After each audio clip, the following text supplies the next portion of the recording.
Hello everyone, आशा करता हूँ आप सभी लोग स्वस्थ और हष्ट पुष्ट होंगे। अपने साथ साथ अपने परिवार वालों का भी ख्याल काफी अच्छे से रख रहे होंगे। मेरा नाम विवेक कुमार है। मैं आप सभी का पीएससी जर्नी फैमिली में स्वागत करता हूँ। आज का द हिंदू एनालिसिस कवर करने के पहले सबसे पहले हम लोग यहाँ पे कोटेशंस कवर करते हैं, जो कि कस्तूरी राज के द्वारा यहाँ पे लिखा गया है सुबह के 1 मिनट वाले वीडियो में। रेगुलर बेसिस पे आप लोग भी कोटेशन लिखते हुए चले। जिन लोगों ने कोटेशन नहीं लिखा है, देखिए कितनी शानदार बात यहाँ पे कही जा रही है कस्तूरी राज के द्वारा। अवसर की प्रतीक्षा में मत बैठो, हमेशा अवसर के लिए, अपॉर्चुनिटी को लेकर के कभी भी मत आपको वेट करना है। ये बात ध्यान रखिएगा। हमेशा ये समझिए जो आज का मोमेंट है, जो अभी का मोमेंट है, वो सबसे बेहतर मोमेंट है और सबसे बेस्ट मोमेंट है। आज की अगर किसी भी चीज़ की शुरुआत अगर आप करने जा रहे हैं तो उसका जो सही समय है, वो सही समय अभी से बढ़ करके और कोई समय नहीं हो सकता। ये बात ध्यान रखते चलेगा। तो कल करे सो आज कर, आज करे सो अब, पल में परलय होए को पहोरी करोगे कब। ये आप लोगों ने सुना होगा। तो ये ध्यान में रखते चलेगा। तो रेगुलर बेसिस पे जब भी अगर आपको कभी भी कोई भी चीज़ की शुरुआत अगर आप करना चाह रहे हैं तो उसके लिए कभी भी वेट ना करें, इंतजार ना करें। क्या पता वो अपॉर्चुनिटी जिसका आप वेट करें, क्या पता वो कोई और आपका वो अपॉर्चुनिटी लेकर के चला जाए, उसके हाथ में चला जाए। तो ये बात ध्यान रखिएगा, हमें इंतजार नहीं करना है। जब भी किसी भी चीज़ की शुरुआत करने का मौका मिले या कभी भी कोई भी चीज़ आप शुरुआत करने का प्लान कर रहे हैं, चाहे answer, for example answer writing आपको लिखने का प्रैक्टिस करना है, तो उस केस में आप ये मत सोचिए कि चलो मंडे से स्टार्ट करते हैं या संडे से स्टार्ट करते हैं। आप उसको कोशिश करें आज से ही स्टार्ट करने का। थोड़ा सा ही लिखना स्टार्ट करें, एक पैरा ही लिखिए, लेकिन कोशिश कीजिए आज से उसकी शुरुआत करें। ये ध्यान रखते चलेगा। तो अवसर की प्रतीक्षा में मत बैठो, आज का अवसर ही सर्वोत्तम है। ये बात यहाँ पे कही जा रही है कस्तूरी राज के द्वारा। ये बात ध्यान रखते चलेगा, ठीक है। तो आप लोग भी ये कोटेशन लिखते हुए चले। आज का सबसे पहला न्यूज़ जो यहाँ पे हम लोग यहाँ पे कवर करने जा रहे हैं, गेस कीजिए ये कौन सा एरिया है, वो आपको बताना है। कि किस स्टेट का मैप है, वो आपको बताना है किस स्टेट का मैप है, उसी से रिलेटेड ये आपका न्यूज़ है। चलिए फोकस कीजिए, जल्दी से ज़्यादा लिंक को शेयर करते हुए चलिए। इनवाइट करें सभी लोग को, 10 बजे यहाँ पे द हिंदू एनालिसिस हम लोग यहाँ पे कवर करते हैं, ठीक है। तो कोशिश करें बाकियों को भी इन्वाइट करें, जितने भी फ्रेंड सर्कल है उनको ये लिंक शेयर कर दे और उनको भी सब्सक्राइब कराएं। ये ध्यान रखिएगा, ज़्यादा शेयर करते हुए चले। तो this is none other than Orissa. और आज क्या है, आज यहाँ पे उड़ीसा जो है उत्कल दिवस यहाँ पे सेलिब्रेट कर रहा है। उत्कल दिवस मतलब क्या हो गया, स्टेटहुड डे, यानी राज्य का दर्जा यहाँ पे ये आज ही के दिन था जो वो बिहार से क्या हुआ था, अलग हुआ था उड़ीसा। देखिए सबसे पहले अगर देखिए इसकी नींव जो रखी गई थी, पहले मैं आपको बता देता हूँ।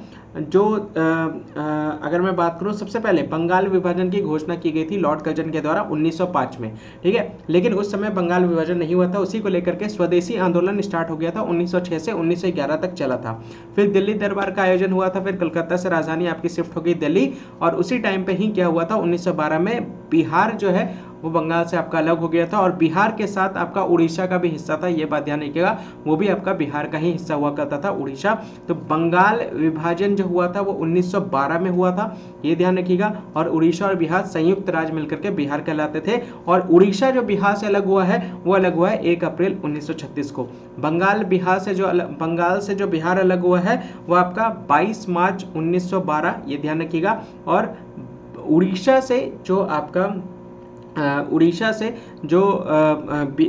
अलग हुआ है बिहार से, वो 1 अप्रैल 1936 को, और इसी दिन को लेकर के यहाँ पे उत्कल दिवस के रूप में यहाँ पे इसको सेलिब्रेट किया जाता है। तो ये ध्यान रखिएगा। तो यहाँ पे 1 अप्रैल यहाँ पे है, इसको यहाँ पे सेलिब्रेट कर रहे हैं उत्कल दिवस, ये ध्यान रखिएगा। इसी टाइम पे ही 1 अप्रैल 1936 को मद्रास प्रेसिडेंसी से कोरापुट और गंजम को मिला करके बिहार और उड़ीसा प्रांत से अलग राज्य के रूप में यहाँ पे राज्य का गठन किया गया था, ये ध्यान रखते हुए चलेगा। तो उसी को लेकर के यहाँ पे बात कही जा रही है, ये ध्यान रखते हुए चलेगा। मैप की अगर देखिए उड़ीसा के बारे में अगर हम लोग बात करें तो ये आपको देखने को मिलेगा कहाँ पे, किस जगह पे आपको देखने को मिलेगा। पहले लोकेशन में आप लोगों को क्लियर करता हूँ। लोकेशन देखिए पहले, ये प्यारा हमारा पृथ्वी और ये हमारा प्यारा भारत, ठीक है। ये वाला लोकेशन देख रहे हैं, ऊपर से व्यू में आपको दिखा रहा हूँ, ये आप देख सकते हैं, ठीक है। ये ध्यान रखिएगा, ये आपको देखने को मिलेगा, ठीक है। उड़ीसा कहाँ पे, ये यहाँ पे उड़ीसा आपको यहाँ पे देखने को मिलेगा, ठीक है। डन, यहाँ पे आप देख पा रहे हैं दिस इज उड़ीसा, ठीक है। यहाँ भुवनेश्वर देखने को मिलेगा, this is Puri, this is Cuttack, यहाँ पे आप देख सकते हैं। तो ये आपका उड़ीसा आपको यहाँ पे देख पा रहे हैं, ठीक है। तो ये लोकेशन है, ये ध्यान रखिएगा। तो यहाँ पे आप देख सकते हैं यहाँ पे इसका कैपिटल क्या है, भुवनेश्वर आपको यहाँ पे देखने को मिलेगा। बहुत सारे प्राचीन हिंदू टेम्पल यहाँ पे आप देख सकते हैं, जो कि यहाँ पे आप देख पा रहे होंगे। प्राचीन हिंदू टेम्पल आपको यहाँ पे देखने को मिलेगा। तो उसी को लेकर के यहाँ पे बात की जा रही है। तो मुक्तेश्वर आप यहाँ पे देख सकते हैं। लिंगराज टेम्पल कॉम्प्लेक्स आपको यहाँ पे देखने को मिलेगा 11वीं सेंचुरी में, जो यहाँ पे आप देख सकते हैं। बिंदु सागर लेक आपको यहाँ पे देखने को मिलेगा। उड़ीसा स्टेट म्यूजियम यहाँ पे आप देख सकते हैं। ये एरिया टोटल कितना है, 1,55,707 किलोमीटर स्क्वायर आपको देखने को मिलेगा। यहाँ के जो राज्यपाल हैं गणेशी लाल यहाँ पे है, ध्यान रखिएगा। कैपिटल यहाँ भुवनेश्वर, और यहाँ के मुख्यमंत्री कौन है, नवीन पटनायक। इनको क्या कहते हैं, रियल एग्जीक्यूटिव कहते हैं। क्या कहते हैं इनको, रियल एग्जीक्यूटिव कहते हैं। गणेशी लाल को क्या कहते हैं, यहाँ पे ये नॉमिनल एग्जीक्यूटिव, क्या कहते हैं, मनोनीत नॉमिनल एग्जीक्यूटिव। ठीक है, ये ध्यान रखिएगा। इन्हीं को डी जूरी कहा जाता है पॉलिटिकल टर्म में अगर हम लोग बात करें, और ये हो गया डी फैक्टो, ये ध्यान रखिएगा, डी फैक्टो। पॉपुलेशन यहाँ पे आप देख सकते हैं 4.37 करोड़ यहाँ पे 2014 के अकॉर्डिंग यहाँ पे आपको देखने को मिलेगा। ठीक है, तो ये ध्यान रखिएगा। देखिए कुछ इंपॉर्टेंट चीज़ें हैं जो आपको बतानी है।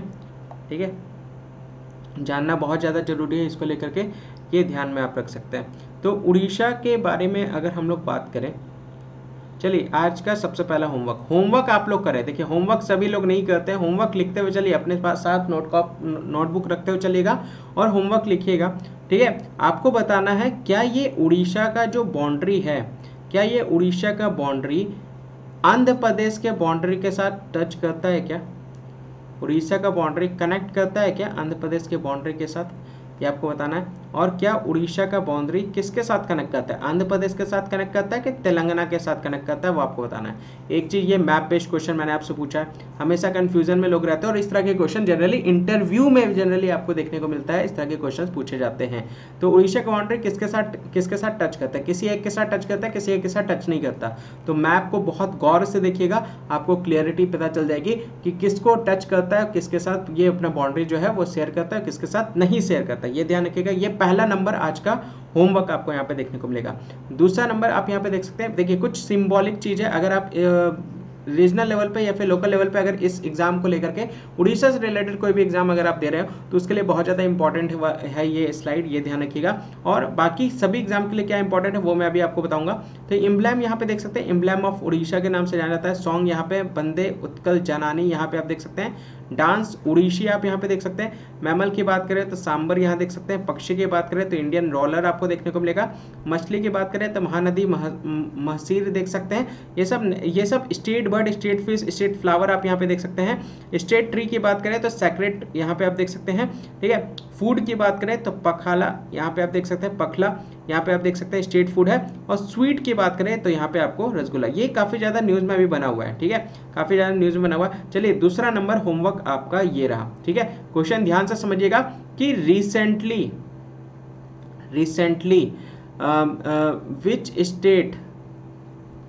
विच state give GI tag to rasgulla. Rasgulla को अभी रिसेंट में किस राज्य के द्वारा GI टैग दिया गया है? रसगुल्ला को रिसेंट में अभी किस राज्य के द्वारा GI टैग प्रोवाइड किया गया है, ये आपको बताना है। ये आपका दूसरा नंबर होमवर्क है, ये ध्यान रखिएगा। इंपॉर्टेंट हो जाता है सभी एग्जाम्स के लिए, ये ध्यान में रखते हुए चलिएगा। समझ में आया कि नहीं आया? ये ध्यान रखते हुए चलिएगा। तो ये हम लोगों ने किसके बारे में पढ़ा, यहाँ पे उत्कल दिवस के बारे में पढ़ा, जो कि 1 अप्रैल को सेलिब्रेट किया जाता है। ठीक है, चलिए आगे बढ़ते हैं। नेक्स्ट यहाँ पे आपको देख सकते हैं, ये ध्यान रखिएगा, ये आपको देखने को मिलेगा। यहाँ से महानदी आप यहाँ पे देख सकते हैं, महानदी आपको देखने को मिलेगा। ठीक है, पूरी आप यहाँ पे देख सकते हैं, चिलिका लेक देख सकते हैं, चित्रकूट देख सकते हैं, भुवनेश्वर देख सकते हैं, कटक देख सकते हैं, ये ध्यान रखिएगा। ठीक है, उसी से रिलेटेड बात कही जा रही है। दूसरे नंबर न्यूज़ की तरफ बढ़ते हैं। यहाँ पे देखिए, यहाँ पे एक बहुत बड़ा स्टेप यहाँ पे लिया जा रहा है। डिफेंस मिनिस्ट्री की तरफ से अभी अप्रूव किया गया, किसको लेकर के, 21 न्यू सैनिक स्कूल को यहाँ पे स्थापित करने को लेकर के। ठीक है, जहाँ पे एकेडमिक सेशन बहुत जल्द आपकी स्टार्ट होने वाली है। कब से? मई से स्टार्ट होने वाली है, उसी से रिलेटेड ये आपका न्यूज़ है। तो यहाँ पे एक एम किया गया है। एम क्या किया गया, ध्यान से समझते हुए चलिएगा। यहाँ पे एक साझेदारी मॉडल में देश भर में 100 नए सैनिक स्कूल स्थापित करने के उद्देश्य से रक्षा मंत्रालय की बात की जा रही है, मिनिस्ट्री ऑफ डिफेंस की बात कही जा रही है, जो कि अभी अप्रूव किया गया है 21 सच स्कूल्स को लेकर के। ये बात ध्यान रखिएगा, किसके साथ पार्टनरशिप करके, एनजीओ के साथ, प्राइवेट स्कूल्स के साथ, स्टेट गवर्नमेंट के साथ यहाँ पे साझेदारी की गई है। निजी स्कूल राज्य सरकारों के साथ साझेदारी में 21 ऐसे स्कूलों की स्थापना को मंजूरी दी गई है, उसको लेकर के यहाँ पे बात कही जा रही है। ठीक है, ध्यान रखिएगा। तो 100 यहाँ पे आप देख सकते हैं 100 न्यू सैनिक स्कूल को पूरे देश भर में इसको स्थापित करने को लेकर के बात की जा रही है। और अभी रिसेंट में अप्रूव यहाँ पे कितने स्कूल्स को कर दिया गया है, तो अप्रूव यहाँ पे कर दिया गया कितने स्कूल्स को, यहाँ पे अप्रूव कर दिया गया 21 सच स्कूल्स को, ये ध्यान रखिएगा। और ये आपके मई से स्टार्ट होने वाले हैं। पार्टनरशिप में किसके हैं, एनजीओ के हो गए, प्राइवेट स्कूल्स के हो गए, स्टेट गवर्नमेंट्स के हो गए, उसी को लेकर के यहाँ पे ये आपका बात कहा जा रहा है। ठीक है, ये ध्यान रखिएगा। सैनिक स्कूल की बात कही जा रही है, ये ध्यान रखिएगा। इसका उद्देश्य क्या है, उद्देश्य यहाँ पे क्या है देखने को मिलेगा कि क्वालिटी एजुकेशन को हमें क्या करना है, प्रोवाइड करना है। क्वालिटी एजुकेशन, गुणवत्तापूर्ण शिक्षा यहाँ पे प्रदान करना है। उन्हें सशस्त्र बलों सहित करियर के बेहतर अवसर को प्रदान करना है। ठीक है, आर्म्ड फोर्सेस को लेकर के यहाँ पे बेहतर अवसर यहाँ पे प्रदान करने को लेकर के बात कही जा रही है। तो राष्ट्रीय शिक्षा नीति के अनुरूप छात्रों को गुणवत्तापूर्ण, देखिए अभी रिसेंट के एजुकेशन जो नेशनल एजुकेशन पॉलिसी है, उसके पहले एजुकेशन पॉलिसी जो आपको देखने को मिला था वो 86 में देखने को मिला था, जो कि अभी आपको देख सकते हैं कितने सालों के बाद ये न्यू एजुकेशन पॉलिसी अभी यहाँ पे इंट्रोड्यूस की गई है, जहाँ पे पहला राज्य जो था, चलिए होमवर्क है, पहला राज्य अभी बताइए किसने नेशनल एजुकेशन पॉलिसी को यहाँ पे इंट्रोड्यूस किया गया सबसे पहले। ठीक है, ये तीसरा नंबर क्वेश्चन है, सबसे पहले एनएपी को इंट्रोड्यूस करने वाला राज्य कौन सा है, सबसे पहले ये आपको बताना है, सबसे पहले कौन इंट्रोड्यूस किया है, और दूसरे नंबर पे कौन किया है, दूसरे नंबर पे कौन सा राज्य है जिन्होंने इसको इंट्रोड्यूस किया है। तो ये तीसरा नंबर क्वेश्चन है, ये ध्यान रखिएगा। तो नेशनल एजुकेशन पॉलिसी को यहाँ पे इंट्रोड्यूस करने को लेकर के बात कही जा रही है, क्वालिटी एजुकेशन प्रोवाइड करने को लेकर के बात कही जा रही है इन सैनिक स्कूल्स में, यहाँ तक कि बेहतर अवसर प्रदान करने को भी बात कही जा रही है। आर्म्ड फोर्सेस, सशस्त्र बलों सहित करियर के बेहतर अवसर प्रदान करने की बात यहाँ पे कही जा रही है। प्राइवेट सेक्टर भी यहाँ पे आपको देखने को मिलेगा कि यहाँ पे उनके साथ कोलैबोरेट किया गया है, और ये पहली यहाँ पे आपको ऐसे देखने को मिलेगा कि पहली बार यहाँ पे निजी क्षेत्रों के साथ भी साझेदारी यहाँ पे की गई है। हैंड टू हैंड यहाँ पे हैंड टू हैंड साझेदारी यहाँ पे साइन की गई, किसके साथ, सरकार स्कूल के साथ, सरकार के साथ, ताकि इस नेशन को बिल्डिंग में ये क्या कर सके, एक महत्वपूर्ण योगदान दे सके। ये ध्यान रखिएगा। निजी क्षेत्र को राष्ट्र निर्माण के देश में सरकार के साथ हाथ से हाथ मिलाकर के काम करने का अवसर यहाँ पे प्रदान करने को लेकर के पहली बार इस तरह की चीजें देखने को मिली है सैनिक स्कूल के सेक्टर्स में, ये ध्यान रखते हुए चलेगा। ठीक है, तो वही सैनिक स्कूल को स्थापित करने की बात यहाँ पे कही जा रही है, ये ध्यान रखते हुए चलेगा। ठीक है, यहाँ पे बहुत सारे मौजूदा सैनिक स्कूलों के विपरीत जो पूरी तरह से आवासीय है, यहाँ पे देखिए अभी आप जितने भी सैनिक स्कूल है वो सारी पूरी तरह से क्या है, कंप्लीटली रेसिडेंशियल है। आपके नियर बाय भी बहुत सारे ऐसे सैनिक स्कूल्स होंगे, कुछ सैनिक स्कूल्स होंगे। चलिए आप लोग अपने सैनिक स्कूल, आपके नियर बाय में जो सैनिक स्कूल है आपको उसका नाम देना है। ठीक है, कमेंट सेक्शन में आपको वो नाम बताना है कि आपके घर के नियर बाय कौन सा सैनिक स्कूल है, वो आप लोग को बताना है। ये होमवर्क नंबर 4 हो गया, लिख लीजिए। आपके घर के निकट में जो सबसे क्लोज में जो आपका सैनिक स्कूल है वो कौन सा सैनिक स्कूल है, वो भी आपको कमेंट्स में बताना है। ठीक है, तो अभी जितना भी सैनिक स्कूल आपको यहाँ पे देखने को मिलेगा वो सारी की सारी पूरी तरह से क्या है, कंप्लीटली रेसिडेंशियल आपको देखने को मिलेगा, पूरी तरह से वो क्या है, आवासीय आपको देखने को मिलेगा। लेकिन अब जो होने वाला है उसमें यहाँ पे देखने को मिलेगा 21, यहाँ पे आप देख सकते हैं 21 यहाँ पे सैनिक स्कूल यहाँ पे इंट्रोड्यूस किया जा रहा है, और 100 का यहाँ पे अप्रूवल दिया जा चुका है, जिसमें से 7 जो होने वाला है ना वो सिर्फ और सिर्फ डे स्कूल होने वाला है। इसका मतलब क्या हुआ कि आप आइए, पढ़िए और फिर घर जाइए, वो वाला सीन होगा। यानी यहाँ पे पूरी तरह से कंप्लीटली, जैसे हॉस्टल वाला सीन यहाँ पे आपको नहीं देखने को मिलेगा, पूरी तरह से रेसिडेंशियल वाला कॉन्सेप्ट आपको यहाँ पे नहीं देखने को मिलेगा, ये बात कही जा रही है। 7 will be the day school होगा, मतलब आप घर से आइए, क्लास कीजिए और फिर घर जाइए। ठीक है, बाकी जितने भी आपको सैनिक स्कूल देखने को मिलेंगे वो सब के सब कैसे होंगे, आवासीय व्यवस्था में होंगी, ये ध्यान रखते हुए चलेगा। ठीक है, क्लियर। तो जितने भी सैनिक स्कूल यहाँ पे स्थापित किए जा रहे हैं उसमें क्या कहा जा रहा है कि 40% जो स्टूडेंट्स होंगे, 40% जो स्टूडेंट्स होंगे इन सभी स्कूलों में, वो क्या होगा, उनका चयन किया जाएगा। चयन किस बेसिस पे किया जाएगा, ऑल इंडिया सैनिक स्कूल एंट्रेंस एग्जाम के बेसिस पे होगा। किसके बेसिस पे होगा, ऑल इंडिया सैनिक स्कूल एंट्रेंस एग्जाम के बेसिस पे उनका चयन होगा, ये ध्यान रखिएगा। बाकी 60% जो स्टूडेंट्स है वो वैसे एज इट इज जैसे उनका इनरोलमेंट होता है वैसे ही वो इनरोल करेंगे जैसे कि अभी चलता हुआ चल रहा है। ठीक है, ये एग्जाम कौन कंडक्ट कराएगा, तो एग्जाम कंडक्ट कराएगा एनटीए एग्जाम कौन कंडक्ट कराएगा, एनटीए। ठीक है, ये ध्यान रखते हुए चलेगा, एनटीए की बात यहाँ पे कही जा रही है। तो वो आप यहाँ पे आप देख सकते हैं। ठीक है, क्लियर, नेशनल टेस्टिंग एजेंसी। ठीक है, क्लियर, डन, समझ में आ गया। इसका फुल फॉर्म क्या है? इसका फुल फॉर्म आपको देखने को मिलेगा नेशनल टेस्टिंग एजेंसी। क्लियर हो गया? ये कॉन्सेप्ट समझ में आया कि नहीं आया? एक चीज़ें क्लियर हो, देखिए समझने का कोशिश कीजिएगा। सारे जो हिंदी मीडियम के खास करके जितने भी स्टूडेंट है, चीज़ों को समझना है, ये ध्यान रखिएगा, समझते हुए चलेगा। ऐसा मत समझिएगा कि इंग्लिश में बहुत सारी चीज़ें डिस्कस की जा रही है, तो ऐसा कुछ नहीं है।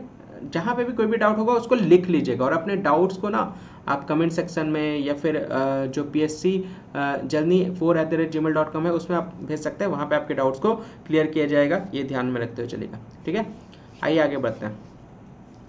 बाकी रेगुलर बेसिस पे आपकी क्लासेस चल रही है। आज से आपकी आई होप आप लोगों ने मॉर्निंग वाली क्लास अटेंड की होगी। डेली न्यूज़ एनालिसिस जो आपकी करंट अफेयर की क्लासेस आपकी सुबह 11 बजे हो रही है। आई होप वो क्लास आपको पसंद आया होगा, एज इट इज़ आपको वैसे ही देखने को मिला होगा। तो चीज़ों को समझते हुए चलेगा, बहुत अच्छे से क्लियर करता हुआ चलूँगा, और कंसिस्टेंसी जरूर मेंटेन करते हुए चलेगा हर करंट अफेयर की क्लासेस में, ये ध्यान रखिएगा। आप ये नहीं कह सकते कि सुबह 11 बजे वाले क्लास आपने कवर कर ली तो ये वाले क्लास उससे कनेक्टेड है, ये कनेक्टेड नहीं है, ये ध्यान रखिएगा। सब क्लास का अलग अलग इंपॉर्टेंस रोल है जो आपके मेंस में आपको काम देगा, ये ध्यान रखिएगा। तो करंट अफेयर एक बहुत ही वास्ट लैंग्वेज है, और ये लिमिटलेस सिलेबस आपको यहाँ पे देखने को मिलेगा। तो इसको अगर आपको कवर करना है, इस पर अगर आपको पकड़ बनानी है, तो आपको इसको अपने लाइफ का पार्टनर बनाना बहुत ज़्यादा जरूरी है, क्योंकि सिर्फ करंट अफेयर का रोल सिर्फ करंट अफेयर तक ही सीमित नहीं रहता। इसका आपका रोल आपको साइंस एंड टेक में देखने को मिलेगा, आपको कहाँ पे देखने को मिलेगा, इकोनॉमिक्स में देखने को मिलेगा, पॉलिटी में देखने को मिलेगा, ये ध्यान रखते हुए चलेगा। ठीक है, चलिए आगे बढ़ते हैं। तो ये पूरा जो आपको ये वाला जो स्लाइड आपको यहाँ पे दिख रहा है, ये पूरी तरह से प्रीलिम्स फोकस है। किसको फोकस है? प्रीलिम्स फोकस है। आइए थोड़ा सा एक एक करके यहाँ पे डिस्कस करते हैं। तो यहाँ पे एक स्टार को यहाँ पे डिस्कवर किया गया, खोज किया गया है। कितना दूरी पर है? 12.8 बिलियन लाइट ईयर्स की दूरी पर है। चलिए आपका होमवर्क, नेक्स्ट होमवर्क, ठीक है, कितना 4 होमवर्क दे दिया ना आपका। लिख रहे हैं कि नहीं लिख रहे हैं? ये लिखिए, 5वां नंबर होमवर्क, होमवर्क नंबर 5। आपको बताना है 1 लाइट ईयर में कितना मीटर होता है, वो आपको बताना है। ठीक है, ये ध्यान में रखते चलेगा। और लाइट ईयर क्या है, ये यूनिट किसका है, वो आपको बताना है। चलिए, तो यहाँ पे आप देख सकते हैं 12.8 बिलियन लाइट ईयर की दूरी पे एक स्टार को यहाँ पे आइडेंटिफाई किया गया, डिस्कवर किया गया है। यहाँ पे आप देख सकते हैं super hot luminous blue giant star यहाँ पे डिस्कवर किया गया है। और ये डिस्कवर किसके द्वारा है, स्पॉट किसके द्वारा किया गया है? तो ये ध्यान रखिएगा, हबल स्पेस टेलीस्कोप के द्वारा इसको स्पॉट किया गया है, ये ध्यान रखते हुए चलेगा। Clear, done. तो ये बस आपको ध्यान में रखना है, इससे ज़्यादा कुछ नहीं ध्यान रखना है। यहाँ पे आप देख सकते हैं 1 ईयर कोटा जो था ना, जो गवर्नमेंट जॉब्स को लेकर के बेसिकली रिजर्वेशंस प्रोवाइड करने की बात कही जा रही थी, 10.5% आरक्षण देने की बात कही जा रही थी 1 ईयर कम्युनिटी के लोगों को। 1 ईयर जो कम्युनिटी है उनके लोगों को यहाँ पे 10.5% कोटा गवर्नमेंट जॉब्स में देने की बात यहाँ पे कही जा रही थी, जिसको पूरी तरह से यहाँ पे सुप्रीम कोर्ट के द्वारा क्या कर दिया गया है, यहाँ पे स्ट्रक डाउन कर दिया गया, मतलब रिजेक्ट कर दिया गया है, इसको पूरी तरह से खत्म कर दिया गया। मतलब 1 ईयर कम्युनिटी को किसी भी तरह का कोई भी कोटा नहीं मिलेगा। ठीक है, 1 ईयर कम्युनिटी जो है मोस्ट बैकवर्ड कम्युनिटी है, ये ध्यान रखिएगा। MBC बहुत पिछड़ा वर्ग आपको यहाँ पे देखने को मिलेगा। कहाँ पे ये कम्युनिटी आपको देखने को मिलेगी? तो ये तमिलनाडु में देखने को मिलेगा, ये ध्यान रखिएगा। तमिलनाडु में ये कम्युनिटी आपकी रहती है, ये ध्यान रखिएगा। सुप्रीम कोर्ट के द्वारा पूरी तरह से रिजेक्ट कर दिया गया, इस अप्रूवल को रिमूव कर दिया गया, इस तरह का कोई भी आरक्षण देने को लेकर के, ये ध्यान रखते हुए चलेगा। नागेश्वर राव और BR गवई के द्वारा ये यहाँ पे जज किया जा रहा था, बेंच में यहाँ पे किया जा रहा था, ये ध्यान रखिएगा। ठीक है, उसी को लेकर के बात की जा रही है। याद रखिएगा 1 ईयर कम्युनिटी किस राज्य में बिलोंग करती है, किस राज्य में रहती है? तमिलनाडु, ये ध्यान रखिएगा। बहुत इंपॉर्टेंट न्यूज़ है वुमेन्स लीडर्स राइट्स को लेकर के। आप देख सकते हैं 75% हर सेक्टर्स में, मतलब जितने भी सेक्टर्स है उसमें 75% सेक्टर्स में आपको देखने को मिलेगा। कौन लीड कर रहा है? तो लीड यहाँ पे वुमेन के द्वारा किया जा रहा है। Micro small medium enterprises MSME sectors में आप देख लीजिए, फाइनेंशियल ईयर 2022 की अगर हम लोग बात कर रहे हैं तो उसमें ये आपका इंक्रीज हुआ है, ये ध्यान रखते चलेगा। MSME सेक्टर यहाँ पे बढ़ा है, 4.9 लाख यूनिट यहाँ पे आपको देखने को मिलेगा पिछले के कंपैरिजन में, ये ध्यान रखते हुए चलेगा। ठीक है, यहाँ पे minister of state micro small and medium enterprises Bhanu Pratap Singh Verma के द्वारा ये इन्फॉर्म किया गया कहाँ पे, लोकसभा में 31 मार्च 2021 को, ये ध्यान रखते हुए चलेगा। उसी को लेकर के यहाँ पे बात की जा रही है। ठीक है, तो ये आप यूज कर सकते हैं वुमेन एम्पावरमेंट को लेकर के, सशक्तिकरण को लेकर के, महिला सशक्तिकरण का जहाँ पे भी कहीं पे भी क्वेश्चन पूछा जाएगा तो वहाँ पे ये आंकड़ा आप वहाँ पे मेंशन कर सकते हैं। ठीक है, नेक्स्ट न्यूज़ की तरफ बात करते हैं तो यहाँ पे 4.4 बिलियन डॉलर यहाँ पे सहायता प्रदान करने की बात की जा रही है अफगानिस्तान को। कौन यहाँ पे ये सहायता प्रोवाइड करेगा, यूनाइटेड नेशंस यहाँ पे सहायता देगा। ध्यान रखिए, क्योंकि वहाँ के जो लोग हैं, जैसे तालिबानियों के द्वारा वहाँ पे कब्जा किया गया है, तो वहाँ के लोग पूरी तरह से क्या हो रहे हैं, सफ़र कर रहे हैं। ये ध्यान रखिएगा, सफ़र कर रहे हैं, और उनकी आम जनता को सही से सारी चीज़ें प्रोवाइड की जा सके, किसी भी तरह का कोई भी दिक्कत ना हो, तो उसको लेकर के यहाँ पे 4.4 बिलियन डॉलर यहाँ पे अमाउंट जो है वो यहाँ पे दिया जा रहा है अफगानिस्तान को हेल्प करने के लिए। ये ध्यान रखिएगा, ये सबसे बड़ा ये आपका फंड जो होगा, जो अभी आपका इस कंट्री को लेकर के जो कि यहाँ पे रिलीज किया गया, ये ध्यान रखिएगा। तो बेसिकली अफगानिस्तान भी बहुत बड़ा हाईलाइटेड मुद्दा था, लेकिन अभी जो जैसे रसिया और यूक्रेन का जो वार आ गया बीच में, जिसकी वजह से ये वाला जो टॉपिक था, ये आपका ये वाला जो सब्जेक्ट था, ये वाला जो पार्ट था न्यूज़ का, वो अभी ठप पड़ गया। तो उसी को लेकर के, नहीं तो ये काफ़ी ज़्यादा एयरिंग होता आज के डेट में न्यूज़ में। ये ध्यान रखिएगा अगर ये रसिया यूक्रेन वार नहीं हो रहा होता तो। ठीक है, उसी को लेकर के बात की जाए। अगला जो है रिटायरिंग लेजिस्लेटर की बात की जा रही है। देखिए यहाँ पे राज्यसभा से 72 मेंबर यहाँ पे आप देख सकते हैं रिटायर हो रहे हैं मार्च से जुलाई पीरियड में 2022 में 72 रिटायरिंग मेंबर। चलिए आपको अगला क्वेश्चन, कितना नंबर क्वेश्चन दिया है मैंने, ये 5 दे दिया है ना। नेक्स्ट क्वेश्चन की तरफ लिखिए, क्वेश्चन नंबर 5, ये क्वेश्चन नंबर 6 लिख रहे हैं कि नहीं लिख रहे हैं, मुझे सबका आंसर चाहिए कमेंट सेक्शन में सबसे। देखिए आप जितना एक्टिवली पार्टिसिपेट करेंगे, मुझे और आप लोग को गाइड करने में बहुत ज़्यादा हेल्प मिलेगा, बहुत ज़्यादा बूस्टअप मिलेगा, बहुत ज़्यादा मैं इंकरेज होऊंगा। लेकिन आप पहले पार्ट तो लें सारी चीज़ों को लेकर के, आप ही के लिए मैं ये सारी चीज़ें कर रहा हूँ। ठीक है, नहीं तो फिर मुझे क्या है कि मैं इतना होमवर्क जो दे रहा हूँ, क्यों दे रहा हूँ, कम से कम आप लोग का रिवाइज होता हुआ चले। ठीक है, तो आपको बताना है राज्यसभा कब डिसॉल्व होता है। ठीक है, डिसॉल्व होता है ये बताना है। ठीक है, इसके सदस्य कितने रिटायर करते हैं, कितने सालों में, कितने साल में कितने सदस्य यहाँ पे रिटायर करते हैं वो आपको बताना है। कितने साल में कितने सदस्य रिटायर करते हैं वो आपको बताना है। ठीक है, तो उसी को लेकर के वहाँ पे बात कही जा रही है। राज्यसभा में कितने सदस्य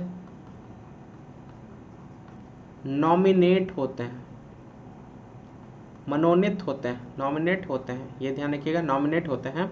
और अगला जो क्वेश्चन है वो आपको है राज्यसभा में कितने सदस्य नॉमिनेट होते हैं, और ये आपको बताना है कि राज्यसभा में जो नॉमिनेट होते हैं ना, नॉमिनेट सदस्य जो होते हैं, उनको कहाँ से नॉमिनेट किया जाता है, किस सेक्टर से नॉमिनेट किया जाता है वो आपको बताना है। वो सेक्टर्स आपको बताना है कहाँ से उनको नॉमिनेट किया जाता है, वो आपको बताते हुए चलना है। नोट कीजिए क्वेश्चन,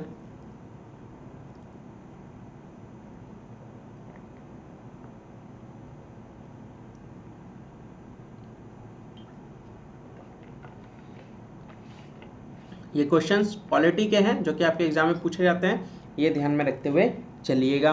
ठीक है, चलिए आगे बढ़ते हैं। तो उसी को लेकर के बात की जा रही है, 72 यहाँ पे सदस्य जो है वो रिटायर हो रहे हैं मार्च से जुलाई तक 2022 तक, उसी को लेकर के यहाँ पे बात कही जा रही है। ठीक है, तो आई होप ये वाला पार्ट आप लोगों को क्लियर हो गया होगा। अगले न्यूज़ की तरफ बढ़ते हैं। यहाँ पे आप देख सकते हैं जैसे कि अभी यहाँ पे रसिया के जो फॉरेन मिनिस्टर यहाँ पे आ रहे हैं, है ना, क्या नाम है, सर्जी लेवरॉव, है ना। तो उनके आने के पहले यहाँ पे पहुँच गए थे कौन, यहाँ पे पहुँच गए थे दलीप सिंह, ये नेशनल सिक्योरिटी एडवाइज़र कहाँ के हैं, अमेरिका के हैं। ठीक है, वो यहाँ पे पहुँच गए और इनके द्वारा बोला गया है, साफ साफ बोला गया है, देखिए क्या बोला गया है, इनके द्वारा बोला गया है, इन्होंने हमें वार्न किया है कि किसी भी तरह का किसी भी तरह देखिए कॉन्सिक्वेंसेस झेलने को लेकर के बोल दिया है कि यहाँ पे दलीप सिंह देखिए जानबूझ करके, क्योंकि एयरिंग हो गया था, न्यूज़ सभी को पता चल गया था कि यहाँ पे भारत में रशिया के फॉरेन मिनिस्टर सर्जी लेवरॉव आ रहे हैं। अब ये चीज़ अमेरिका में पहुंच गया, तुरंत इन्होंने अपने तरफ से जो इनके नेशनल सिक्योरिटी एडवाइजर हैं दलीप सिंह, उनको भेज दिया भारत, और उनके थ्रू यहाँ पे साफ साफ कहा जा रहा है, वार्न कहा जा रहा है कि अगर आपने, यानी हम लोगों को कह रहे हैं कि अगर आप किसी भी तरह का ट्रेड करेंगे, डील करेंगे रशिया के साथ, तो उसके बाद जो भी कुछ होगा तो उसके जिम्मेवार आप खुद होंगे। कॉन्सिक्वेंसेस झेलने के लिए भी आप रेडी रहिएगा कल के डेट में, ये बात ध्यान रखते हुए चलेगा। उसको लेकर के यहाँ पे बात की जा रही है, मतलब हमें यहाँ पे वार्न किया जा रहा है, समझ रहे हैं, बहुत बड़ी बात है, वार्न किया जा रहा है। तो दोस्त मेरे प्यार से बोलते तो बहुत कुछ मान लेते, ऐसे बोलिएगा तब तो फिर हो गया फिर, है ना। तो हम लोग कौन से देश हैं, हम लोग सोवरेन कंट्री हैं। क्या है, सोवरेन कंट्री हैं। सोवरेन मतलब क्या होता है, संप्रभुता। अब आप समझ सकते हैं, अगर आपके कहने पे चल गए हम लोग तो सोवरेनिटी फिर कहाँ गई, ये बात ध्यान रखते हो चलिएगा, है ना। चलिए आप लोग का क्या विचार है इसको लेकर के, वो आप लोग को बताना है, ठीक है। आप क्या सोचते हैं, कैसे वार्न करके ये गए हैं, तो भारत क्या करता, आपको अगर इस तरह से वार्न कर किया जाता तो आप क्या करते अगर आप भारत को रिप्रेजेंट कर रहे होते तो, ठीक है। तो आप अपनी सोच को बताएं। तो यहाँ से ये आपके यूनाइटेड स्टेट्स से आए हुए थे यहाँ पे भारत में, और यहाँ पे सर्जी लेवरॉव यहाँ से आ रहे हैं, रसिया यहाँ पे मॉस्को वगैरह से यहाँ से आ रहे हैं, रसिया से आ रहे हैं, ठीक है। तो ये आपको देखने को मिलेगा, क्लियर। यहाँ पे AFSPA को लेकर के यहाँ पे बात की, इसके एरिया को रिड्यूस करने को बात की जा रही है शाह के द्वारा, अमित शाह के द्वारा। यहाँ पे आप देख सकते हैं जो डिस्टर्ब्ड एरिया आपका चल रहा है, ठीक है, armed forces special power act को लेकर के, असम, यहाँ पे मणिपुर, नागालैंड वगैरह में, तो उसको यहाँ पे डिस्टर्ब एरिया को यहाँ पे रिड्यूस करने को लेकर के यहाँ पे बात कही जा रही है होम मिनिस्ट्री की तरफ से। मणिपुर और नागालैंड, असम को लेकर के ये ध्यान रखिएगा, अमित शाह ने इसकी घोषणा की है। तो ये ऑर्डर जो है वो 1 अप्रैल से यहाँ पे लागू होगा, ये ध्यान रखिएगा। 1 अप्रैल, देखिए ध्यान से समझिएगा, 1 अप्रैल को यहाँ पे जैसे उत्कल दिवस सेलिब्रेट हो रहा है, वैसे ही फाइनेंशियल ईयर भी आज से ही स्टार्ट होता है, ये बात ध्यान रखिएगा। वित्त वर्ष जो होता है वो आपका 1 अप्रैल से ही क्या होता है, स्टार्ट होता है, और ये 31 मार्च तक रहता है। जैसे अभी आपका फाइनेंशियल ईयर 23 स्टार्ट हो गया, ये कब से कब तक स्टार्ट होता है, तो 1 अप्रैल 2022 से ये आपका 31 मार्च 2023 तक चलेगा, ये ध्यान रखिएगा। तो ये भी थोड़ा सा ध्यान रखिएगा, आज ही से फिजिकल ईयर यानी फाइनेंशियल ईयर हमारा स्टार्ट हुआ है, ये ध्यान रखिएगा। तो इसी को रिडक्शन करने की बात की जा रही है। देखिए AFSPA बहुत से लोगों को क्या होता है समझ में नहीं आता, तो AFSPA क्या है, result of improve security situation यहाँ पे किया जा रहा है, फास्ट ट्रैक डेवलपमेंट यहाँ पे किया जा रहा है, और इस जगह पे जो बेसिकली डिस्टर्बेंस चल रहा है उसको कम करने की बात यहाँ पे कही जा रही है, असम, नागालैंड और मणिपुर के बीच में, ठीक है। रिपील करने की बात यहाँ, देखिए बहुत जगह पे क्या होता है ना, सेंटर्स यहाँ पे आर्म्ड फोर्सेस को यहाँ पे भेज देता है ताकि वहाँ पे क्या हो सके, जो बेसिकली डिस्टर्ब्ड एरिया, बॉर्डर का एरिया जो ज़्यादातर आपको देखने को मिलेगा मणिपुर, नागालैंड, असम का, वो हमेशा वहाँ पे कुछ ना कुछ मतलब वायलेशंस होता ही रहता है, वहाँ पे हिंसा के रूप में आपको कुछ ना कुछ देखने को मिलता है। तो इसीलिए यहाँ पे सेंटर की तरफ से AFSPA यहाँ पे लगा दिया जाता है, ठीक है। AFSPA का काम क्या है कि आर्म्ड फोर्सेस को वहाँ पे भेज दिया जाता है ताकि वहाँ पे रूल्स एंड रेगुलेशन को फॉलो किया जा सके, हार्मोनी को मेंटेन करने का काम वहाँ पे किया जाता है आर्म्ड फोर्सेस के द्वारा, जो कि कभी कभी स्टेट जो है वो उसके अगेंस्ट होता है, स्टेट के अगेंस्ट होता है।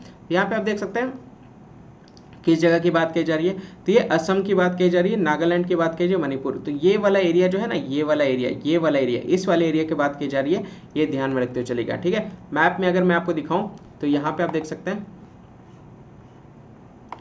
ये देख सकते हैं यहाँ वाला, ये वाला एरिया दिख रहा होगा, ये आपका असम हो गया, दिख रहा है आपको, असम, नागालैंड, ये आपका मणिपुर, ठीक है। तो इसी को लेकर के यहाँ पे बात की जा रही है, ठीक है, मणिपुर, नागालैंड और ये रहा असम। तो इसी वाले एरिया में जो बहुत ज़्यादा डिस्टर्बेंस देखने को मिलता है उसी को यहाँ पे रिडक्शन करने को बात कही जा रही है, ठीक है। चलिए ध्यान रखिएगा। बाकी ये नागालैंड आपका मणिपुर से टच करता है, ये नागालैंड बाउंड्री मणिपुर के साथ टच करता है, म्यांमार के साथ टच करता है, मणिपुर भी म्यांमार के साथ बाउंड्री शेयर करता है, इधर असम के साथ शेयर कर रहा है।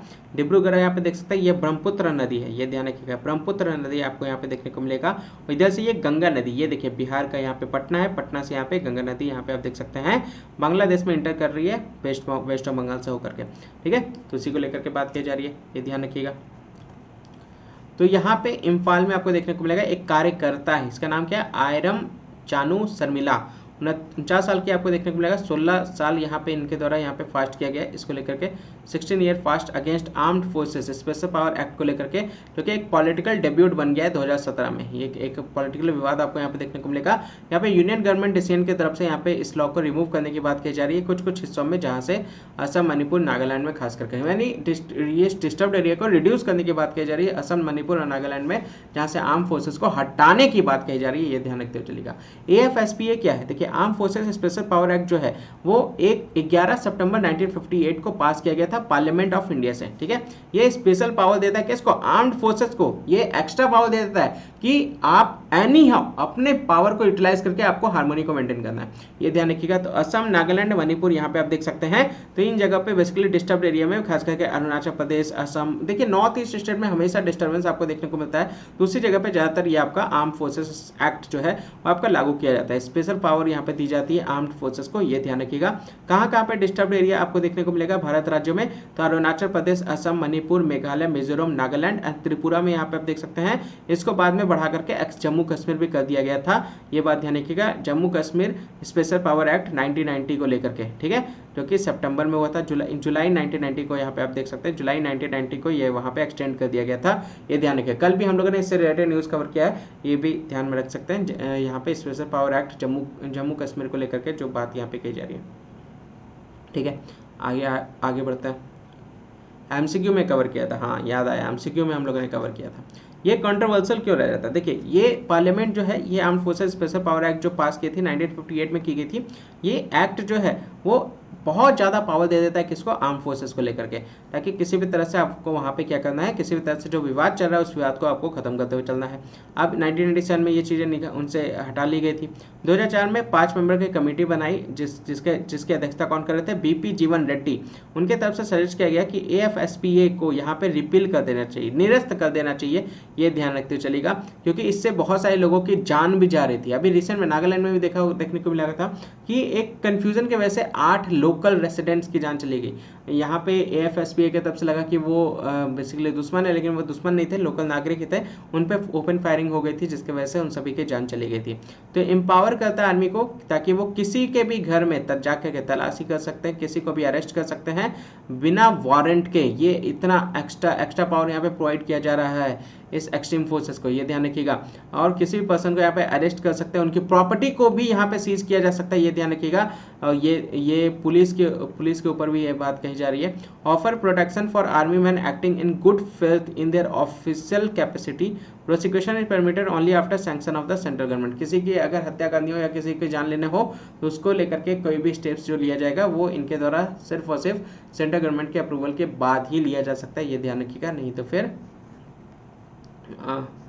कार्रवाई की जाएगी इनके ऊपर जिनके द्वारा वो सारी चीज़ें की गई है। तो ये हमेशा कंट्रोवर्शियल यहाँ पे आपको देखने को मिलेगा, AFSPA को लेकर के यहाँ पे बात की जा रही है, ठीक है। आगे बढ़ते हैं नेक्स्ट।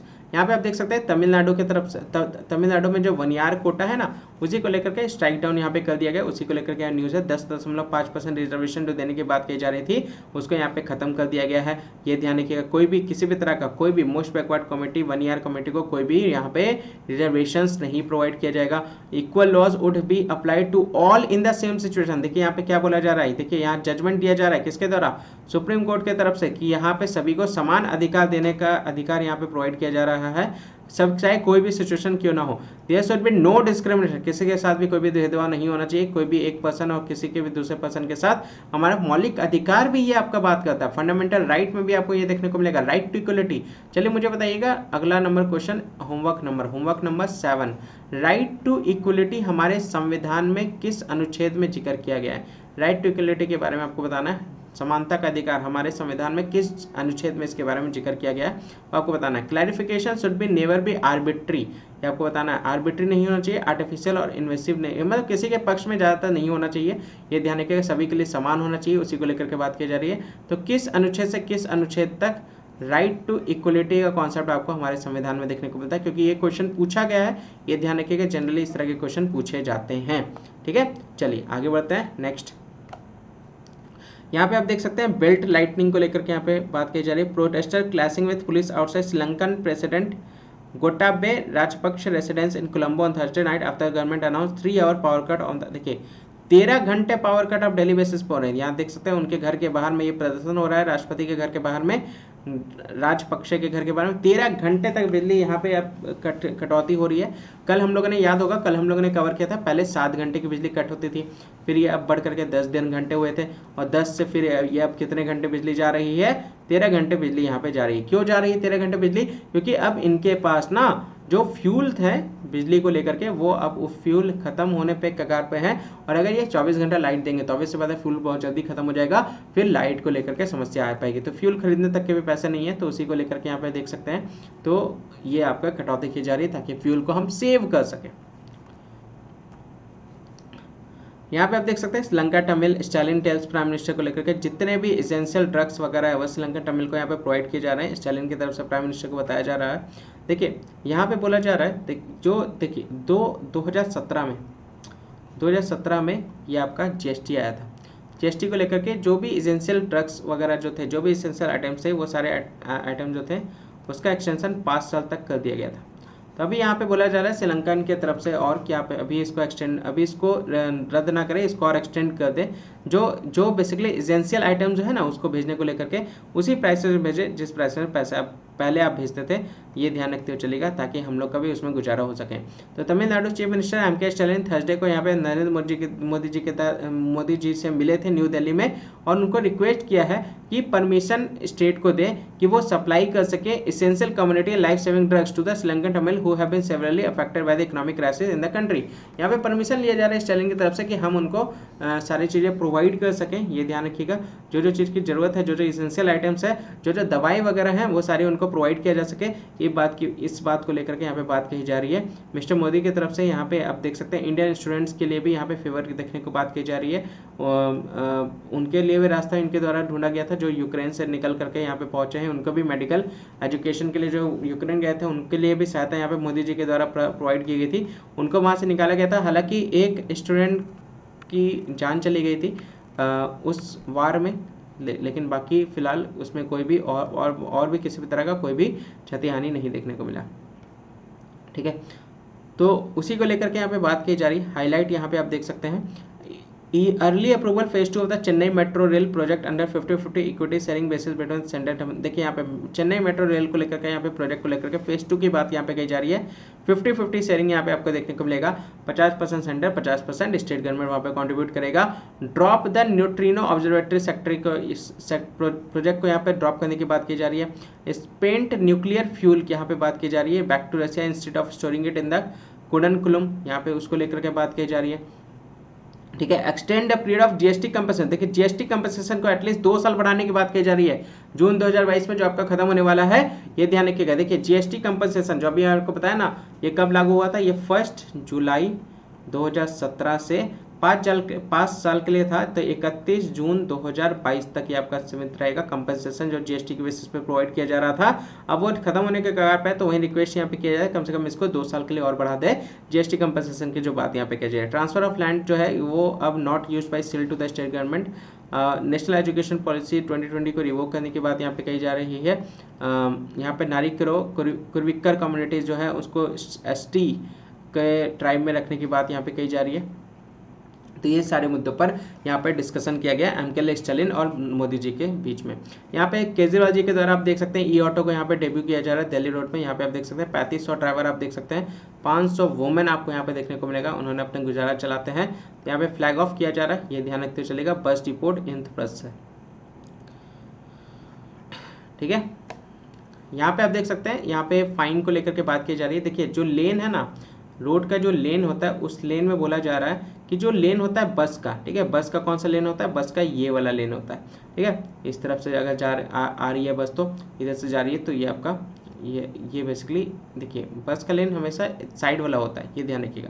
तो ये उसी लेन में चलने के लिए करके बात की जा रही है। अगर बस अपना लेन जंप करती है यानी दूसरे लेन में आती है तो ट्रैफिक का उल्लंघन होगा, और ट्रैफिक का उल्लंघन होगा तो फिर 10,000 रुपये जुर्माना लगेगा बस ड्राइवर का, ये ध्यान रखते चलेगा। उसी को लेकर के यहाँ पे बात की जा रही है, ठीक है। 8 बजे से रात के 10 बजे तक ये यहाँ पे ये रूल यहाँ पे लागू रहेगा, उसी को लेकर के बात की जाए, ठीक है।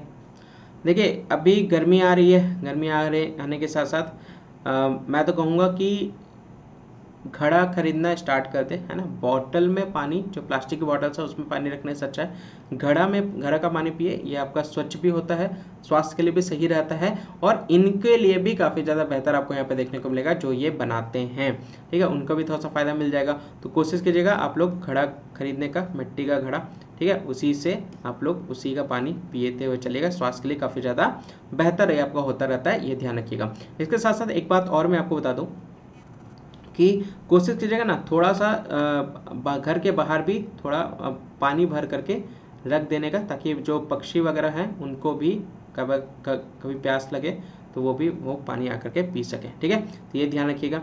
तो उसी को लेकर के यहाँ पे है बेंगलुरु का ये नज़ारा आप यहाँ पे देख सकते हैं। चिल्का लेक को लेकर के बात करिए, डॉल्फिन पॉपुलेशन यहाँ पे बढ़ गया है 544 से 726 एक साल में आपको देखने को मिलेगा। उसी को लेकर के बात, चिल्का लेक कहाँ पे, चिल्का लेक सबसे बड़ा क्वेश्चन तो यही आपका बन जाता है। चिल्का लेक कहाँ पे है, तो चिल्का लेक आपको यहाँ पे देखने को मिलेगा, ये कहाँ पे, ये उड़ीसा में। कहाँ पे है ये, उड़ीसा में देखने को मिलेगा। किस जगह पे आपको देखने को मिलेगा, ये आपका इस जगह में आपको देखने को मिलेगा। आइए थोड़ा सा लोकेशन के बारे में बात करते हैं, ठीक है। उड़ीसा देख रहे हैं आप लोग, उड़ीसा, ठीक है, उड़ीसा आपको यहाँ पे देखने को मिल रहा होगा।